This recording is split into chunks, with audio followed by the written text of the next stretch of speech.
The choir sings, they even funk the music up a little. They want to tell the greatest story ever told, and yet the church remains empty. How will they turn that around?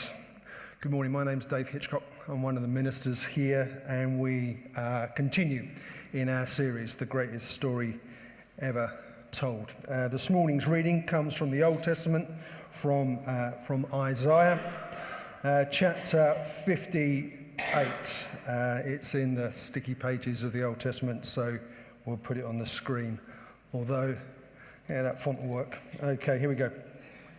Shout it aloud, do not hold back. Raise your voice like a trumpet. Declare to my people their rebellion, and to the house of Jacob their sins. For day after day they seek me out. They seem eager to know my ways, as if they were a nation that does what is right and has not forsaken the commands of its God. They ask me for just decisions. They seem eager for God to come near to them. Why have we fasted, they say, and you have not seen it?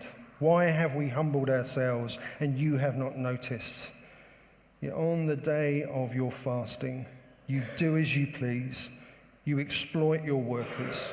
Your fasting ends in quarreling and strife and in striking each other with wicked fists. You cannot fast as you do today and expect your voice to be heard on high. Is this the kind of fast I have chosen? Only a day for a man to humble himself. It is only for bowing one's head like a reed and for lying on sackcloth and ashes. Is that what you call a fast, a day acceptable to the Lord? It is not the kind of fasting I have chosen, to loose the chains of injustice, to untie the cords of the yoke, to set the oppressed free, to break every yoke. Is it not to share your food with the hungry and provide the poor wanderer with shelter? When you see the naked, to clothe him, and not to turn away from your own flesh and blood? Then your light will break forth like the dawn, and your healing will quickly appear. Then your righteousness will go before you, and the glory of the Lord will be your rear guard. Then you will call, and the Lord will answer. You will cry for help, and he will say, "Here am I."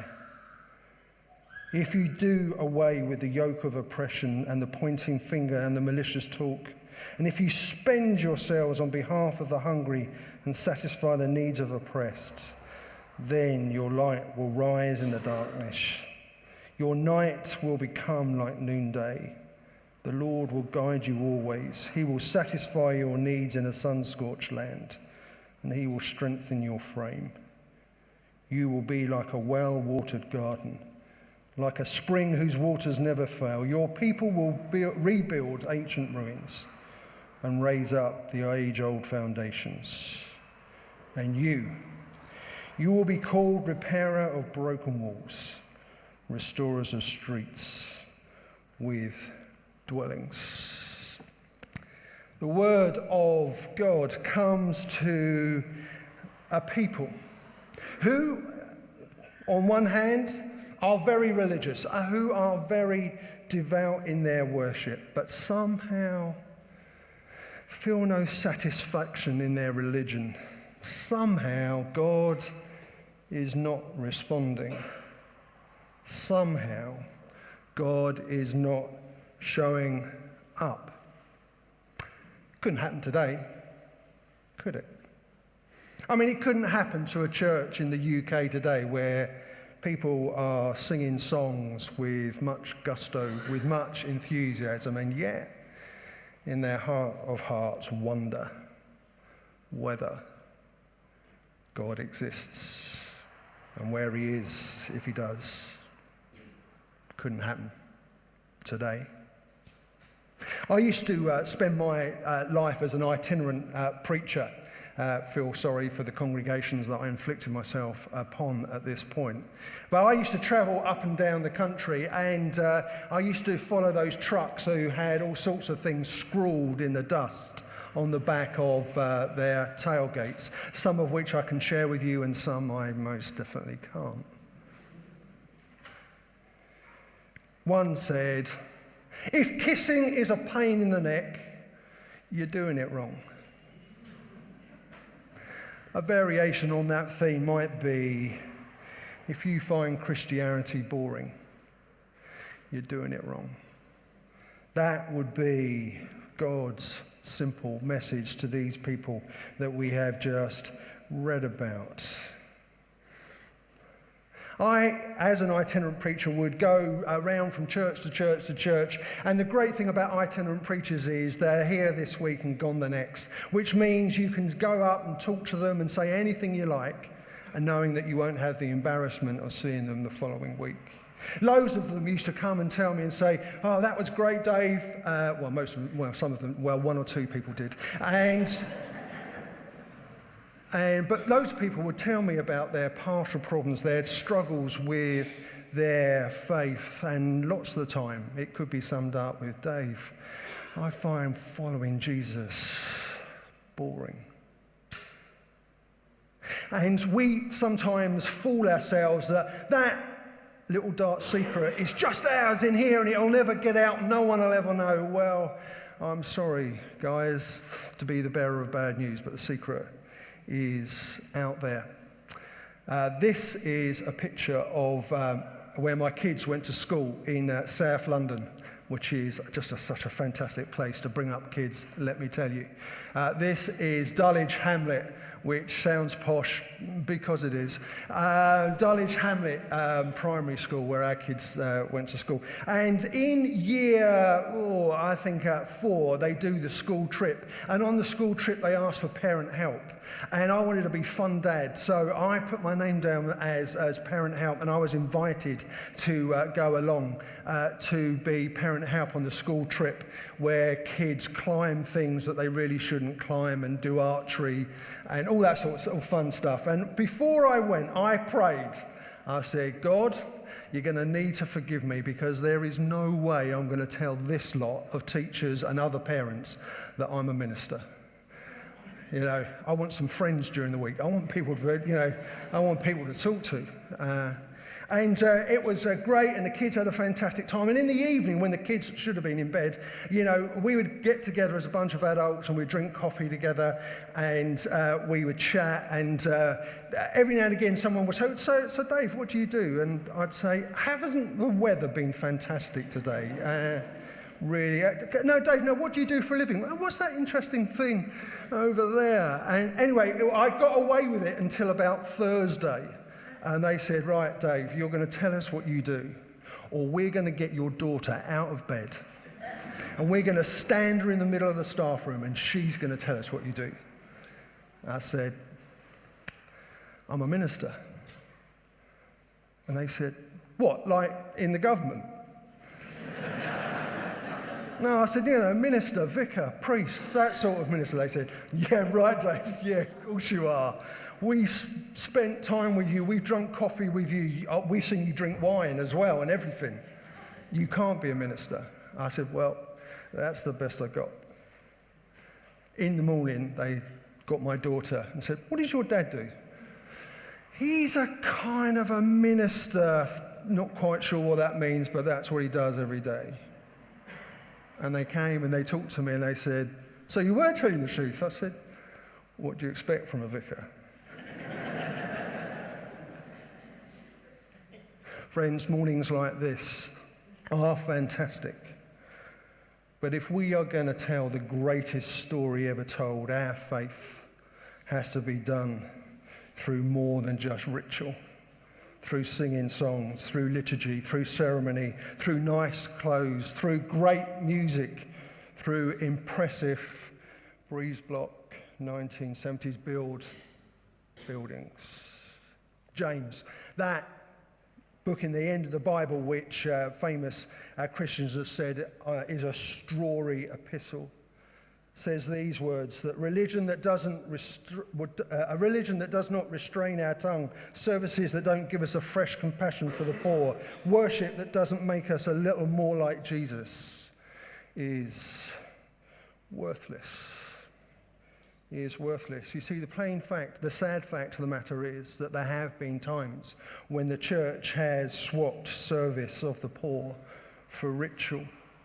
In 1918, a group of church leaders, of bishops and archbishops, they gathered together and they had this very deep, meaningful discussion about which clothes they were going to wear in the cathedral the following day. Who was going to wear the pink and the blue, and who was going to wear the purple, and who was going to wear this and that, and who was going to wear the funny pointed hat and all the rest of it.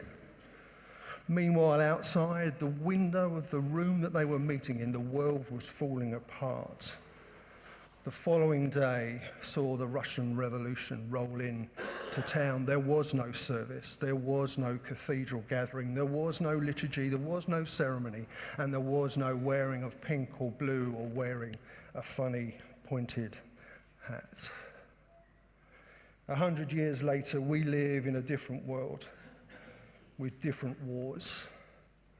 We live in a different spiritual age where people like David Beckham say, I love my children and I want them to be christened. I'm just not sure christened into which religion yet. Bless him, good looking boy. Not many brains.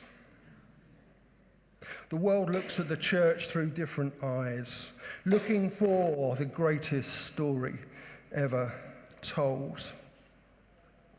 Matthew Norman is a journalist. Matthew Norman wrote an account of his experience of church. He talked about going to church on a Saturday night because there was a gig going on. And he talks about arriving at the church and seeing all these middle-class people running into church, stepping over the homeless guy that was sleeping on the steps or trying to sleep on the steps. And Matthew Norman did the same, stepped over the homeless guy and went into the service. And he listened to some fantastic music. He listened to the band. He listened to the band leader telling everybody that his CD was available during the break or online. And he recounts hearing a number of people standing up and saying, God says this and God says that and God says the other. He said, I had as much as I could take, and then I found my way back to the tube, stepping once again over the homeless guy, and then pausing and listening. God didn't seem to say anything at that point. He said, then I got on the tube, and as I got on the tube, I sat opposite this woman with her face caved in, obviously a victim of some sort of attack. And I paused and I listened. And God didn't seem to say anything. It's strange. He finishes his article. It's strange. In the church, God seems to have verbal diarrhea. But outside the church, he seems to have very little to say. The world is looking for an authentic church, a church that does stuff. In a recent survey, 62% of those people polled said that they thought the church had an important role within community, and 78% of people said that they would like the church to do more.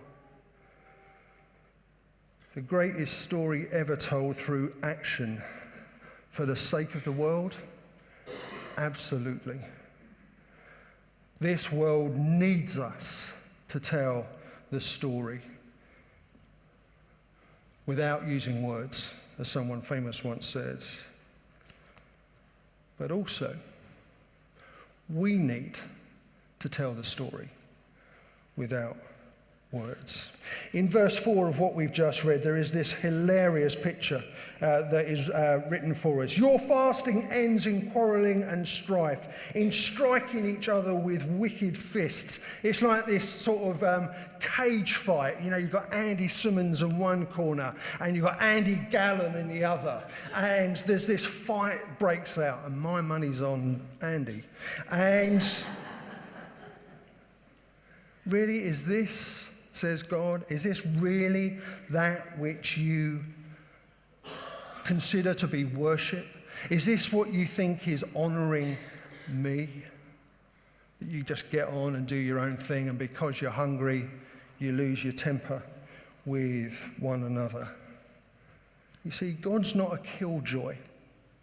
He absolutely is not. And I'm sure that he loves Kumbaya, and he loves us singing, "Shine, Jesus, shine." But he knows, because he created us, that it's just on its own unsatisfying. John Stott, who was this amazing Christian minister, said that the stay-at-home church... Sorry, Tim, have I done something wrong? The stay-at-home church will never, ever receive the blessing that it strives to enjoy. Before him, another Baptist minister, not that John Stott was a Baptist, but I am, and I'm a minister, but not as good as this one. Martin Luther King said these words: "A religion true to its nature must also be concerned about man's social condition. Religion deals both with heaven and earth, both time and eternity. Religion not only operates on the vertical plane, but also on the horizontal. It seeks not only to integrate men with God, but integrate men with men, and each man with himself. This means at the bottom that the Christian gospel is a two-way road. On the one hand, it seeks to change the souls of men and thereby unite them with God. And on the other hand, it seeks to change their environmental conditions, the environmental conditions of men, so that their soul will have a chance thereafter it is changed.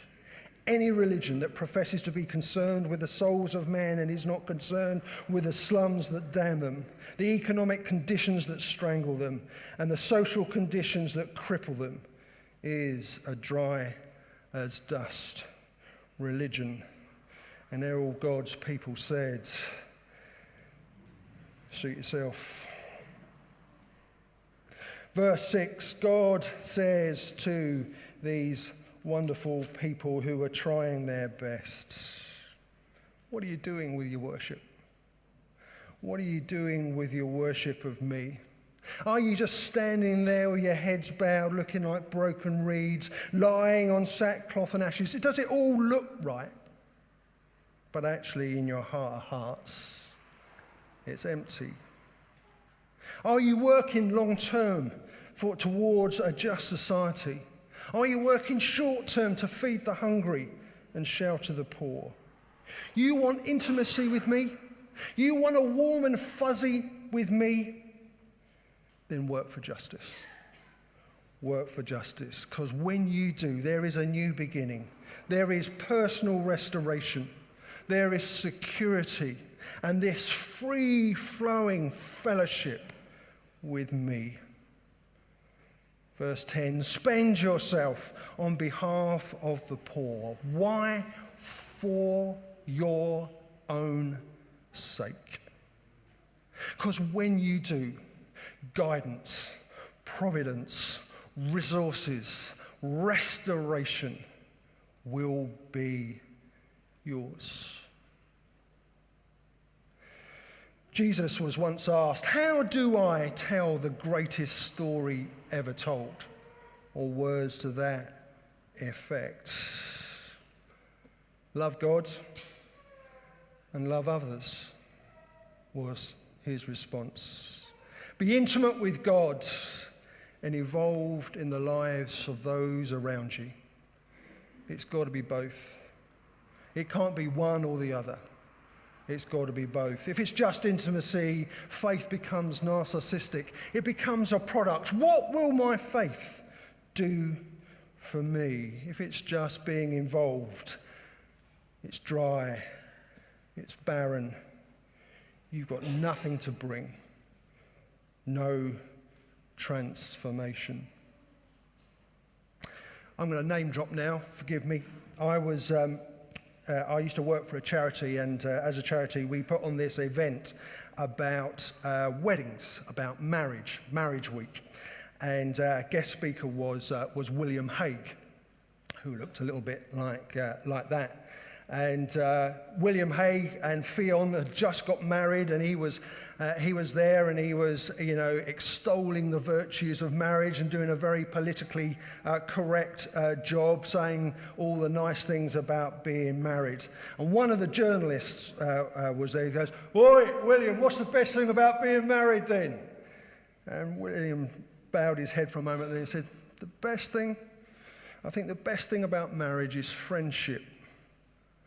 "Yeah, William, what about the sex?"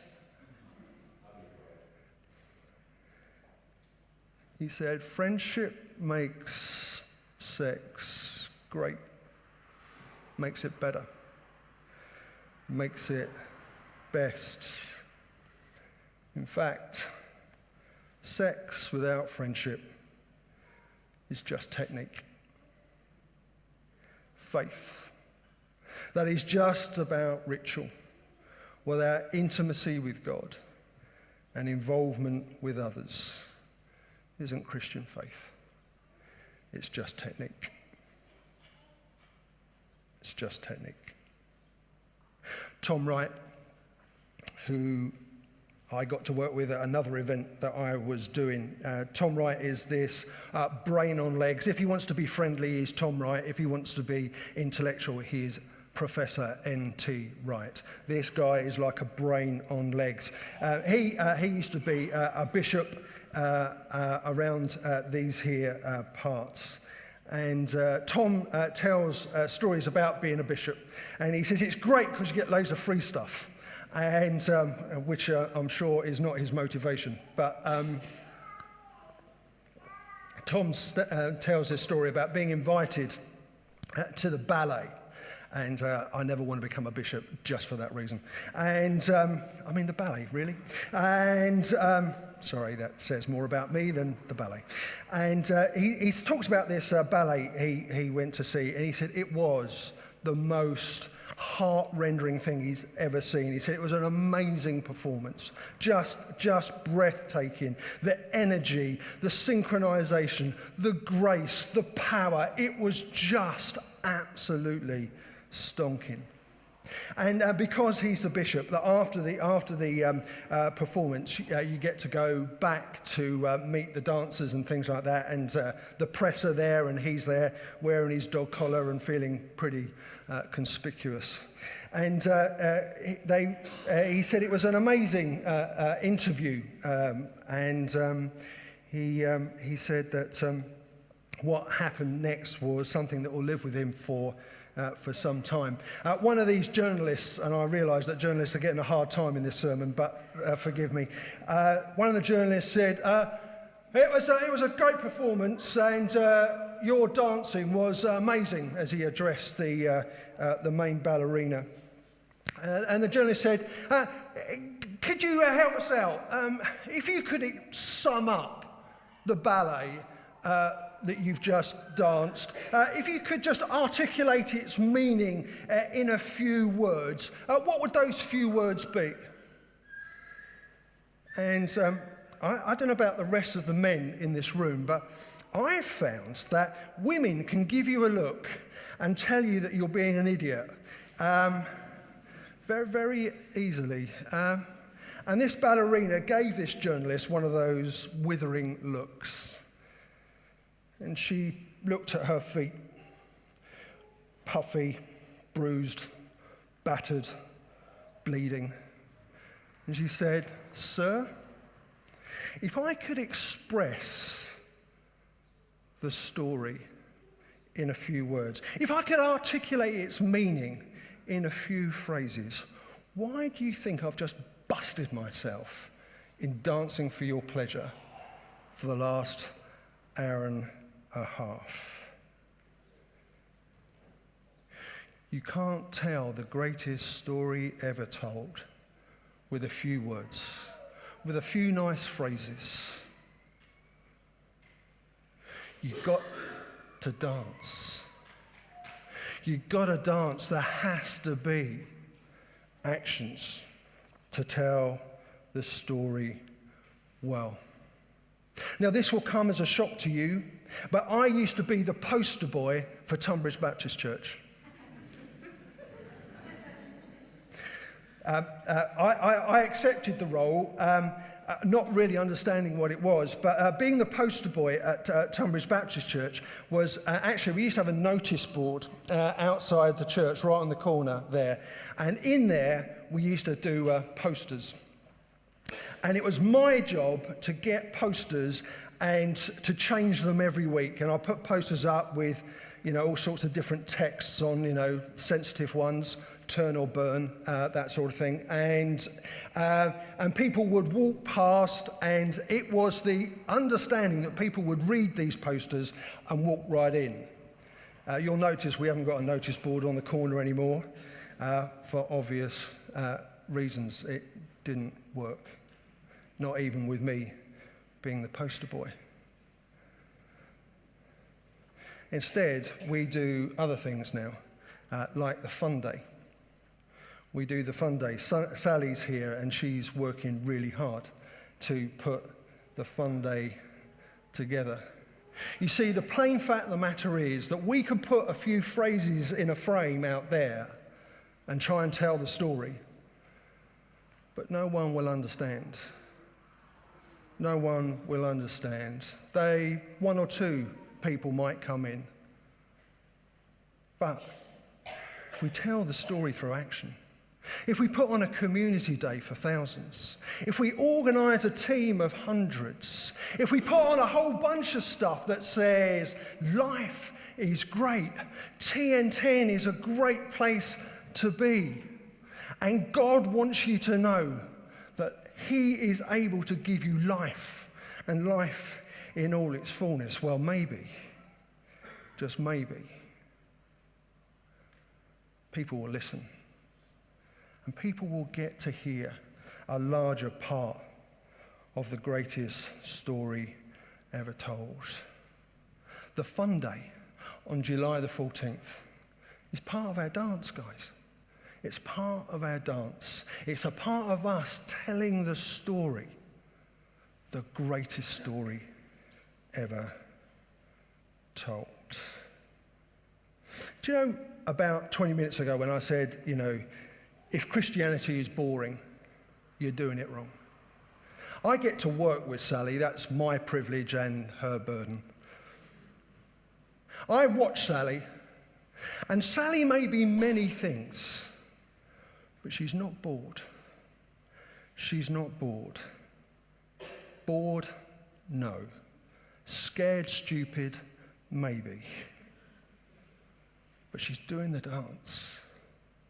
She's doing the dance, and she's enabling us, inviting us to dance with her in order that we might tell the greatest story ever told, not through words, but through actions as well. Let's watch the screens.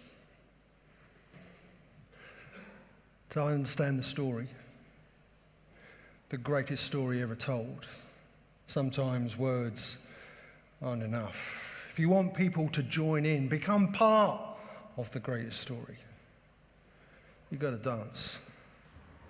There's got to be action.